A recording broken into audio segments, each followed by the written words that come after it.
Bueno, a diferencia del compañero, yo sí voy a leer. Voy a tratar de hacerlo ameno. Bueno, a ver. Teniendo en cuenta el tema de la convocatoria, del coloquio, es decir, lo inconsciente, me surgió cierta incomodidad, debo decir, y algunas preguntas en cuanto al tema. ¿Qué decir sobre lo inconsciente? ¿Qué decir que no resulte repetitivo u obvio? ¿Es algo obvio hablar sobre lo inconsciente? Después, conversando con Juan Cruz, quien me invita precisamente al coloquio, y al leer la circular que él me envía, me encontré con diversas cuestiones que quería retomar aquí con ustedes, a modo de cierta introducción a lo que quería traer hoy. Así dice la circular. El inconsciente mancomuna a los psicoanalistas, lo que me permite decir que hace lazo y también delimita un campo. Al respecto, sabemos que en el ensayo Lo inconsciente, ensayo preferido de Freud dentro de la serie de sus escritos metapsicológicos, Freud establece que el psicoanálisis se distancia de la psicología imperante por su concepción dinámica de los procesos anímicos que atañe a lo inconsciente. A su vez, en la circular me encontré con otro párrafo, a saber, eso arma comunidad, representa. ¿Pero qué representa para cada uno? Ahí arranca la rancia de la precisión. Hasta ahí la circular. Recuerdo que en la charla posterior que tuvimos con Juan Cruz, me plantea que lo que él observa en sus distintos encuentros con los futuros participantes de este coloquio es que no hay una versión o unificación del concepto. Me resonaron sus siguientes palabras. Nadie dice lo mismo cuando habla de lo inconsciente. Ante lo cual me sucedieron dos cosas casi simultáneamente. Por un lado, me retornó la dificultad antes mentada. ¿Qué precisar respecto a lo inconsciente? ¿Qué transmitir al respecto? Por otro lado, me dije casi sorpresivamente, este tema que nos une, que es lo que nos identifica dentro de una comunidad, a su vez nos divide. No llegamos a una definición precisa, hablando de precisar, y definitiva del tema. De hecho, me acordé de aquello que Lacan plantea en el texto Posición del inconsciente, que, como saben, es el comentario en el coloquio de Bonneval sobre lo inconsciente. Ahí Lacan esgrime lo siguiente. En un coloquio como este, el comentario falla en ponerse de acuerdo sobre el nivel de verdad en que mantienen los textos de Freud. Entonces, si tuviese que resumir esta primera parte, diría que hay una errancia en la precisión que necesariamente colectiviza y pone en juego la necesidad de una transmisión. Cuando me dije esto, recordé una serie de cartas entre Freud y Grodek, George Grodek, quien era muy reticente a discutir con el resto de los discípulos de Freud, ya que no quería pertenecer, y así dice él, a la extraña atmósfera de confrontación y litigio entre los leones del Congreso, es decir, el grupo freudiano. La respuesta de Freud lo pinta de cuerpo entero. Es muy difícil ejercer el psicoanálisis en calidad de solitario. Hay algo de lo que vos planteabas también en esta necesidad de colectivizar. Pues se trata de una empresa exquisitamente comunitaria. Por lo tanto, celebro la posibilidad de juntarnos a charlar sobre este tema tan complicado como decisivo y agradezco desde ya la invitación. El espíritu freudiano nos lega lo siguiente: la reunión desde la diferencia, con todas las tensiones imaginarias que allí se pueden poner en juego, cosa tan propicia en las instituciones, lugar, el de la institución, en donde podemos caer en el riesgo de borrar esta invitación de Freud. Me interesa hablar tras lo dicho hasta aquí, acerca de lo inconsciente y su transmisión, y sostener que de la misma manera en que Freud define a lo inconsciente desde su experiencia, lo transmite en la teoría. Por lo que me permite decir que la misma, es decir, la teoría, no sea una teoría cerrada. En lo inconsciente, ya que estamos en un coloquio sobre lo inconsciente, Freud va a decir la teoría no es tersa. Es que el concepto de inconsciente y la regla fundamental que de él resulta están marcados por la diferencia, por la otredad, por la dificultad de encontrar una mismidad, una unidad. Hay cierta heterogeneidad en la misma creación del concepto. En su mismo origen ya encontramos disenso y necesidad de una terceridad, lo que no quita la posibilidad de su apropiación y que el mismo derive de una escucha-lectura que nos hable de un autor. Me estoy refiriendo a la misma apropiación de lo inconsciente en tanto invención, en tanto descubrimiento subversivo hecho por Freud e ignorado por él mismo, hallazgo de un saber no sabido por parte del sujeto. Saber no sabido, este es uno de los modos en que podemos definir a lo inconsciente, que se impone por su eficacia. ¿Acaso este término, el de eficacia, sea uno de los más utilizados por Freud en su temprano texto, Nota sobre el concepto de lo inconsciente en psicoanálisis? Eficacia percibida a partir del tropiezo, del fracaso, de lo fallido. ¿Cómo no vamos a hablar de una rancia en la precisión, entonces? ¿Cómo no vamos a hablar de un tropiezo si nos encontramos con un sujeto que sabe, pero que ignora que sabe, y le supone un saber a un otro, pero que en realidad no sabe? Y sin embargo allí se produce un saber articulado discursivamente. Esto es asociación libre y atención flotante mediante, que son el correlato del trabajo de lo inconsciente, lo que permite que esas palabras puedan resonar y que digamos que el analista forma parte del concepto de lo inconsciente.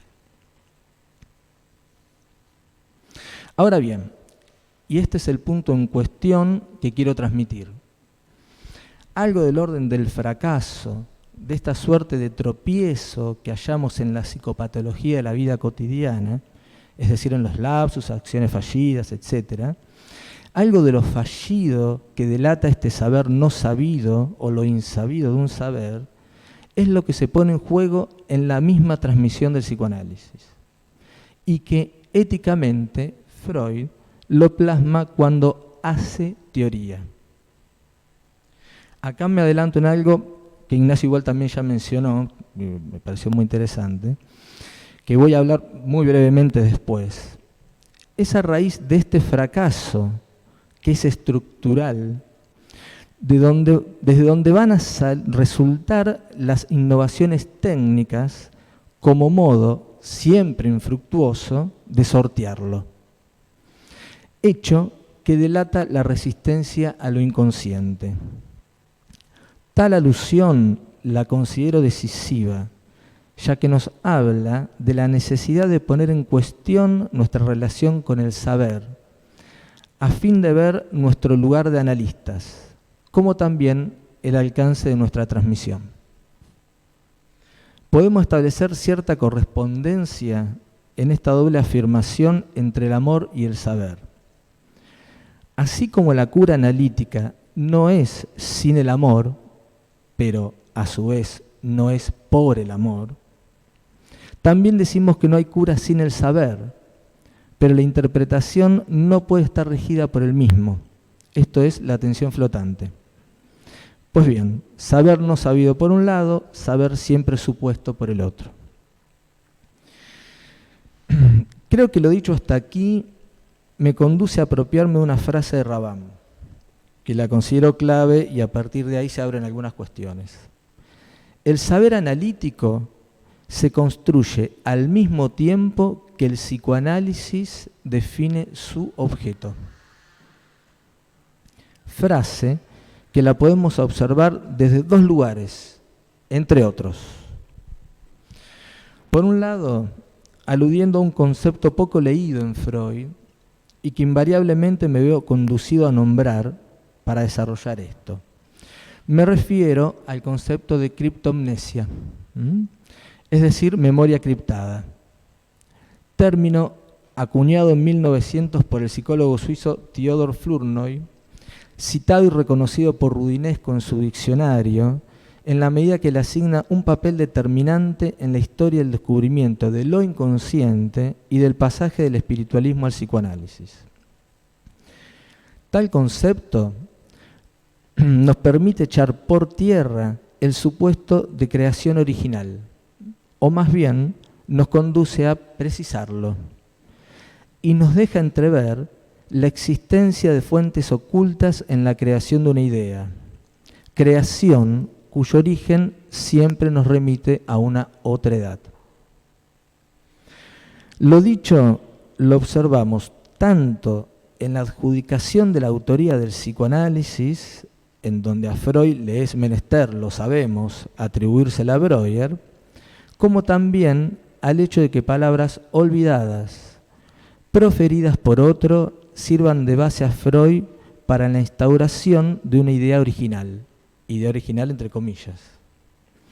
Tal idea original, que puede nacer desde la afuera, es no sabida por el sujeto que la acoge y la crea.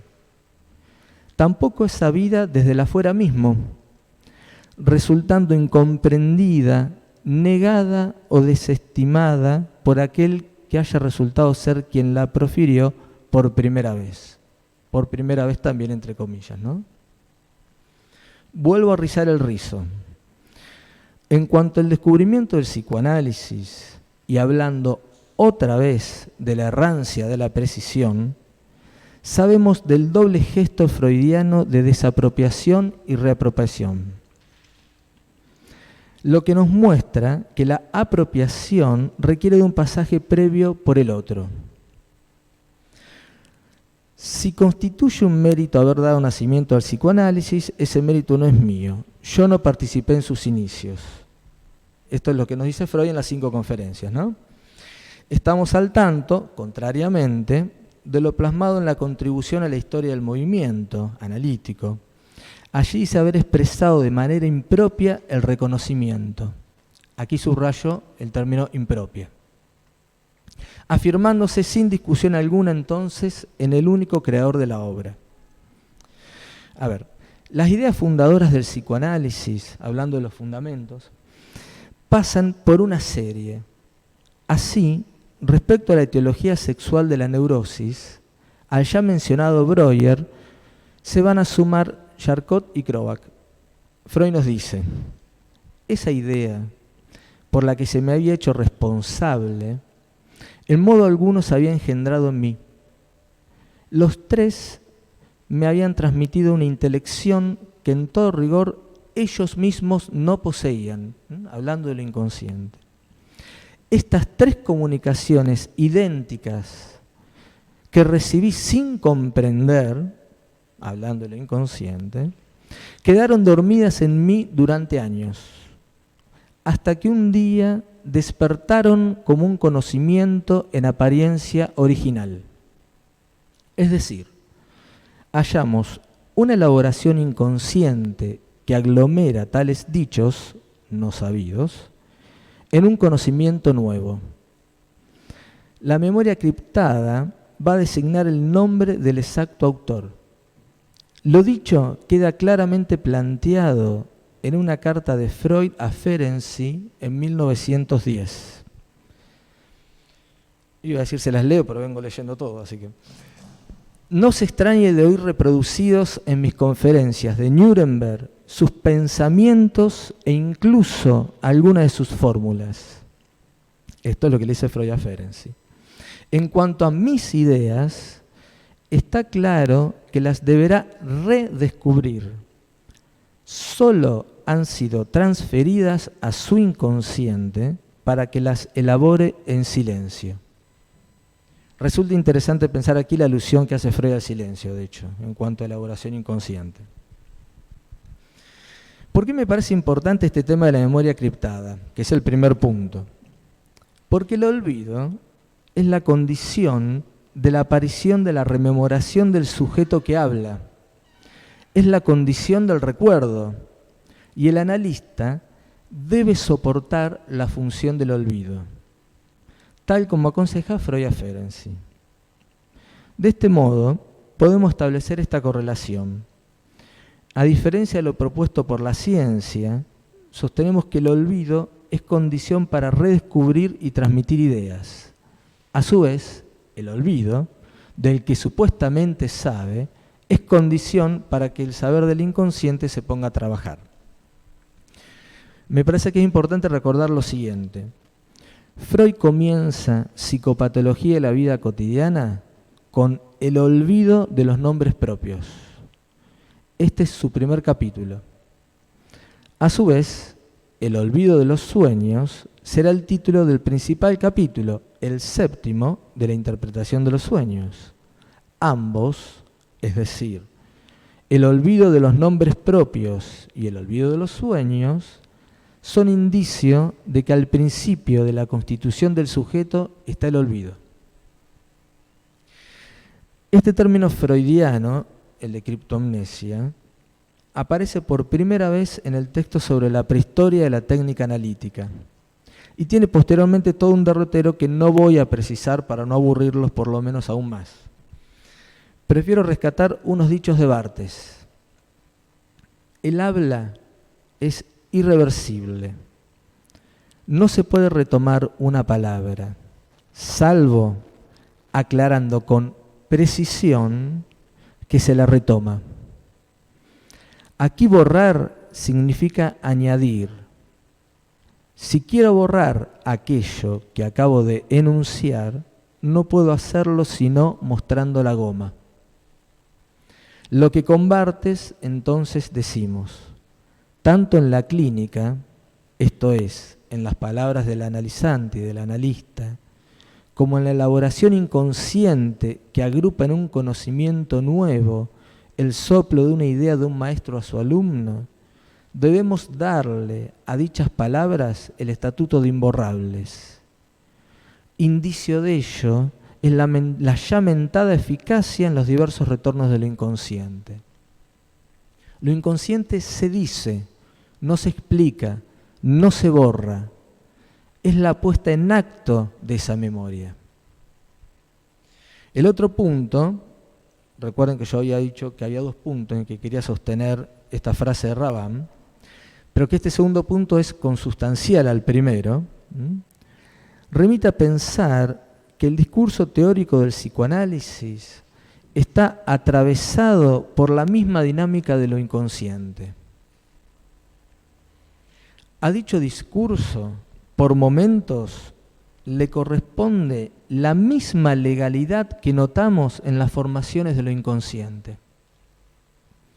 A lo que apunto es que hay algo del discurso de la práctica analítica, esto es, por ejemplo, la asociación libre, que se implanta en la misma transmisión teórica del psicoanálisis.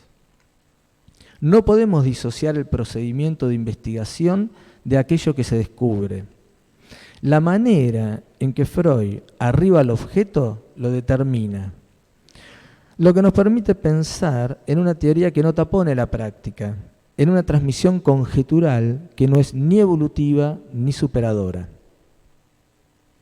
Creemos entonces que hay algo del discurso de la práctica que la teoría debe alojar.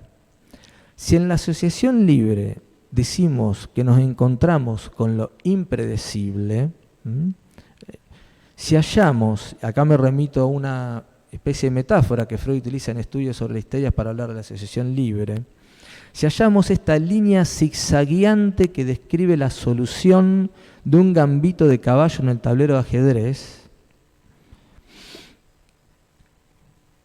parte de todo este proceder debe estar habitado en la teoría.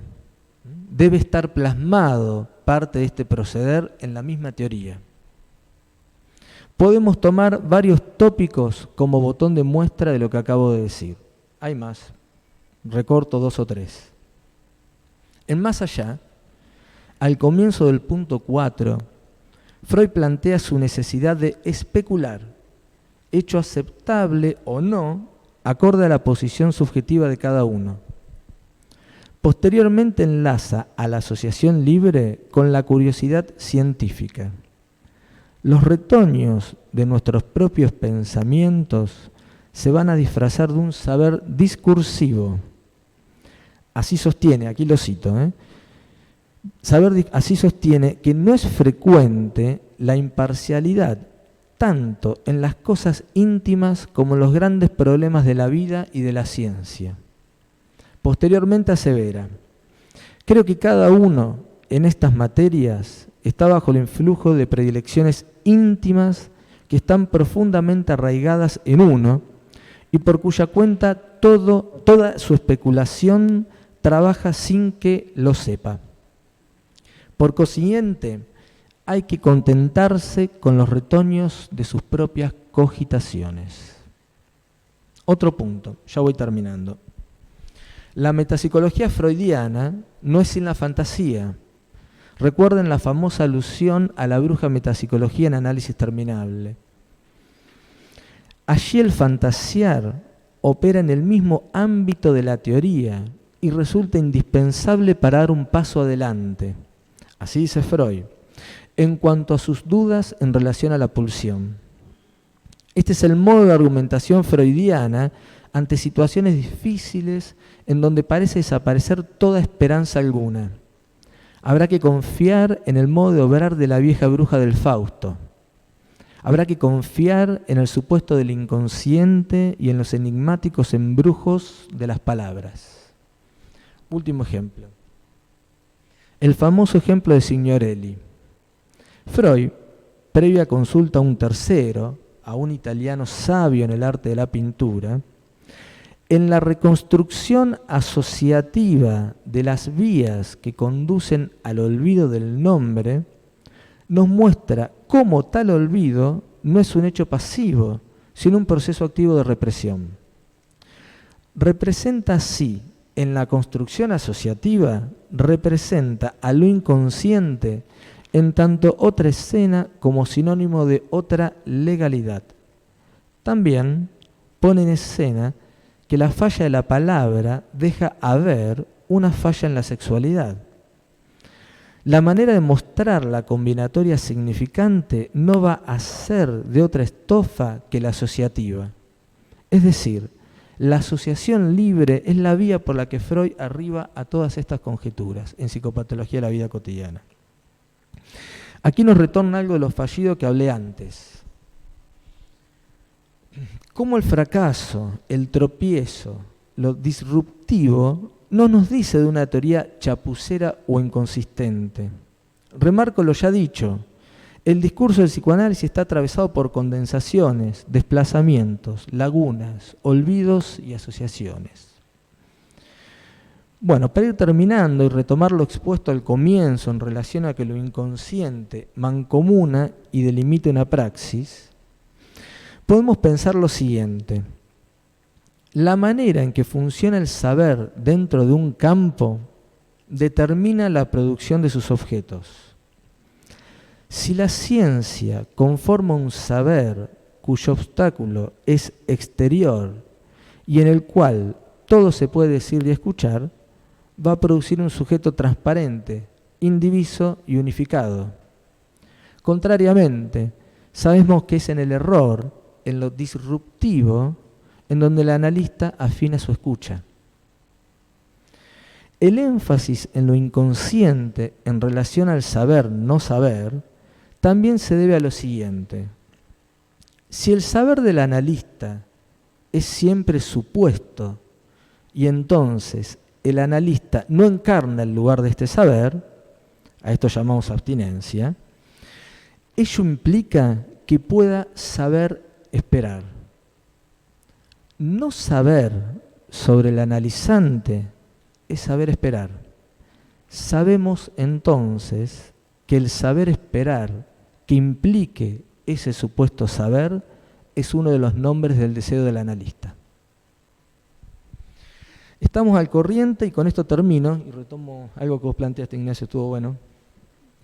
Que frente al obstáculo del análisis, obstáculo estructural y que nos lleva a hablar del análisis en tanto verdadera práctica de la dificultad, esto es, la transferencia como motor del análisis, como a su vez erigiéndose en el mayor punto resistencial al mismo, o sea, estas son las dos caras de la transferencia.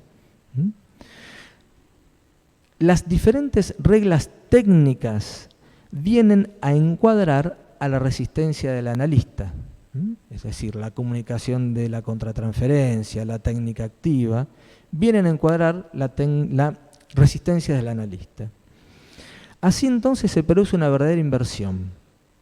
La impotencia de sostener esta práctica de la dificultad lleva al analista a retirarse o a huir ante las dificultades de la práctica. Efectivamente, sabemos que es en el atravesamiento de este no saber, el cual no es sin angustia, en donde se produce la convicción de la existencia de lo inconsciente. Yo quería terminar acá.